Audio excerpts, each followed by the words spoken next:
Vinny? Hi Arne, well done tonight. How impressive a performance was that, do you feel?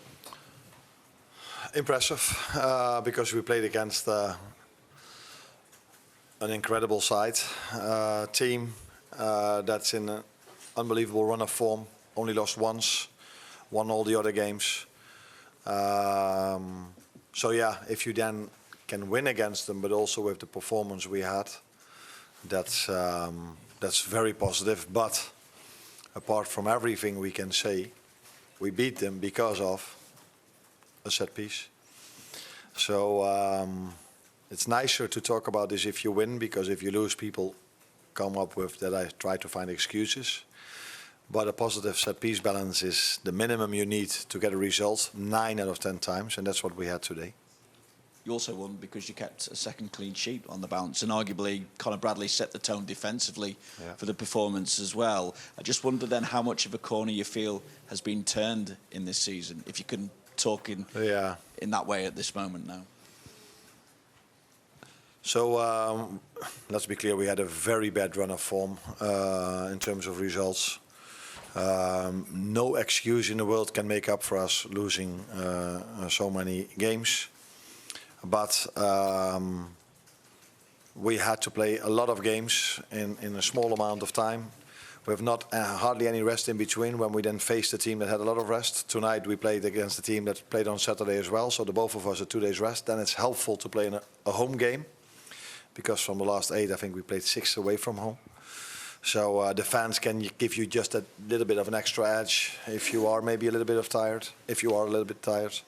Conor was outstanding, was very nice. Last season he was outstanding against Real Madrid, but he had to go off after 80 minutes because of an injury. And now 3 days after he played 90 minutes against Villa, he again played 90 minutes with incredible intensity against Vinicius. I told the players before the game, they've scored 26 goals in La Liga, and Kylian Mbappé and Vinicius have 24 goal contributions together. So if you want to have any chance of winning a game, you should defend your set piece as well, because that's the way teams score. But great individuals can score goals as well, and these two definitely can. And Conor defended very good against Vinicius.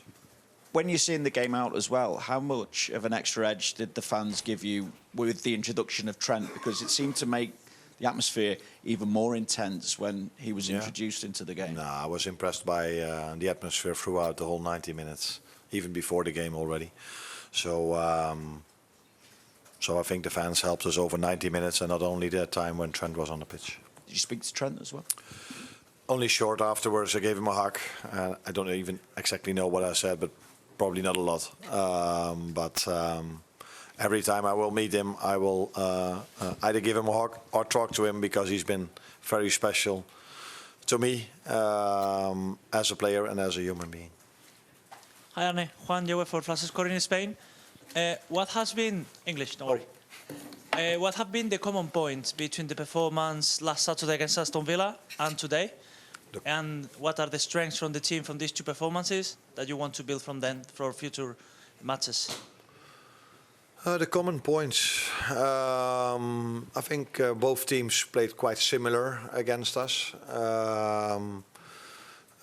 Maybe the difference was that I told the players today that I wanted them to either press really high or go to a low block, because Vinicius and Mbappé are, for so many reasons, incredible players, but their deep runs, timing of deep runs, their pace is next level.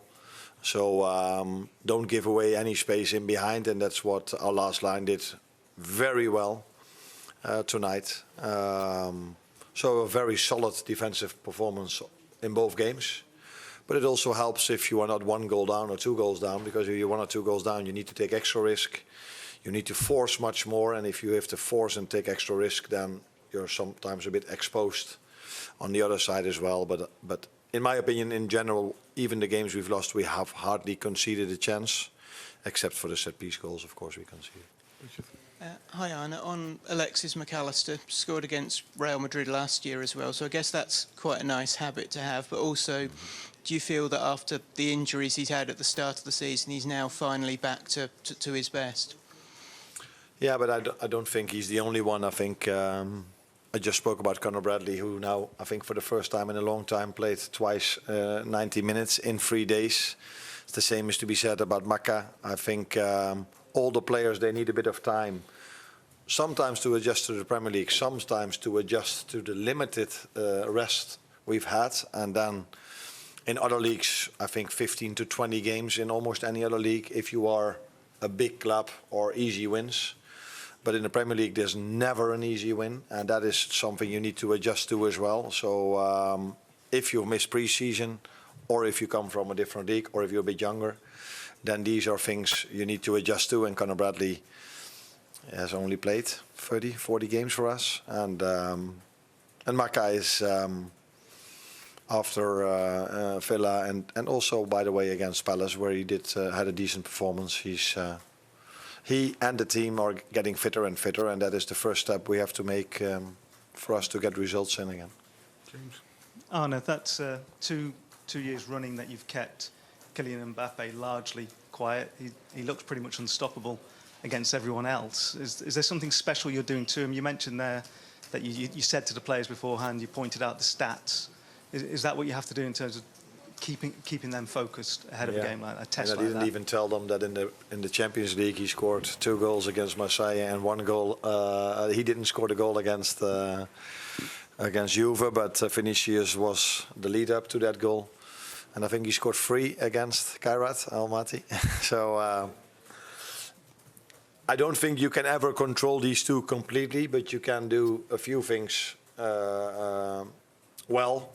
But I even saw today, so the biggest chance they got was when Vinicius played the ball towards Bellingham, because they have more than only these 2. They have all very good players, and that is difficult to control them completely, because Kylian Mbappé was more than a few times in dangerous zones.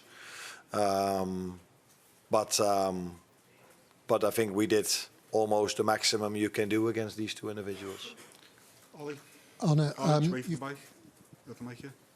you've been asked about a number of individuals, but could I just ask you about Florian Wirtz, because he had it was a big moment to recall him, and he had a very big performance tonight as well. Do you feel like this kind of game suited him technically, or was it just a case of him playing at a high level? I've said it many times, and I can say it one more time, but it's all up to everyone else to have a different opinion or the same opinion as I have. But if you come from a different league and you have to play every 2 days, and there are so many away games need to be played against certain style of plays, you need to adapt to that. And that goes almost for everyone, let alone for a player that's 22. And I think he's working incredibly hard to adapt as soon as he can, and he's been so unlucky throughout his career here at Liverpool, because even today he created so many chances for the team, but the goal we scored, it wasn't an assist or a goal from him. So I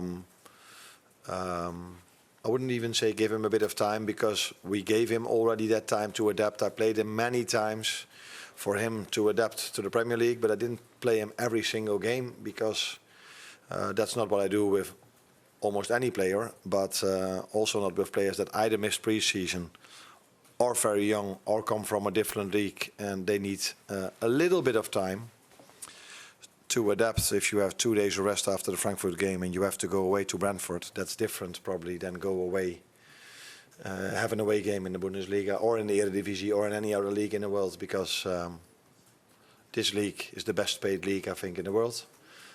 Over 20 teams, so you can understand that so many great individuals and athletes are playing here, mainly from 25 to 30, and at some teams you'll also see 22-year-olds. Well done. Thank you. You're welcome.